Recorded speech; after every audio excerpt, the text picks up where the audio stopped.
కృష్ణుడి మీద గీత మీద ఒక ఆరోపణ ఉంది. ఆయన నరమేధాన్ని ఆపి మళ్లీ సంధి చేయించవచ్చు కదా. ఆయన అంతటి త్రికాలజ్ఞుడు, అంతర్యామి, సర్వజ్ఞుడు అయినప్పుడు ఏదో ఒక చిన్న చమత్కారం చేసి దుర్యోధనుడి బుద్ధిని మార్చవచ్చు కదా. జయద్రథుణ్ణి చంపడానికి సూర్యుడితో మాయాలీలలు చేయగలిగినప్పుడు కౌరవుల మతిని శుద్ధి చేసే మాయ ఎందుకు చేయలేదు? ఇలాంటి ఎన్నో ఆరోపణలు వస్తుంటాయి. నన్ను నమ్మండి, కృష్ణుడు దుర్యోధనుడిని కాపాడగలిగితే తప్పకుండా కాపాడేవాడు. కృష్ణుడు కంసుడిని కాపాడగలిగితే అతనిని కూడా కాపాడేవాడు. ఎన్నో సందర్భాల్లో కృష్ణుడు కర్ణుణ్ణి మందలించాడు, దాదాపు చీత్కరించుకున్నాడు. కానీ యుద్ధానికి సరిగ్గా ముందు కర్ణుడు ముందుకు వెళ్ళి మొదటిసారి ఇలా అడిగాడు, నేను నిన్ను ఒకటి అడుగుతున్నాను, నువ్వు గొప్ప దాతవు కదా, ఏదో ఒకటి ఇవ్వు.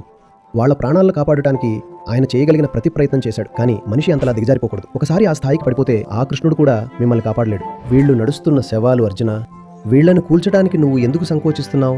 ఒక మనిషి గౌరవానికి, రక్షణకు అర్హుడు ఎప్పుడవుతాడంటే అతను చైతన్యంతో సజీవంగా ఉన్నప్పుడే.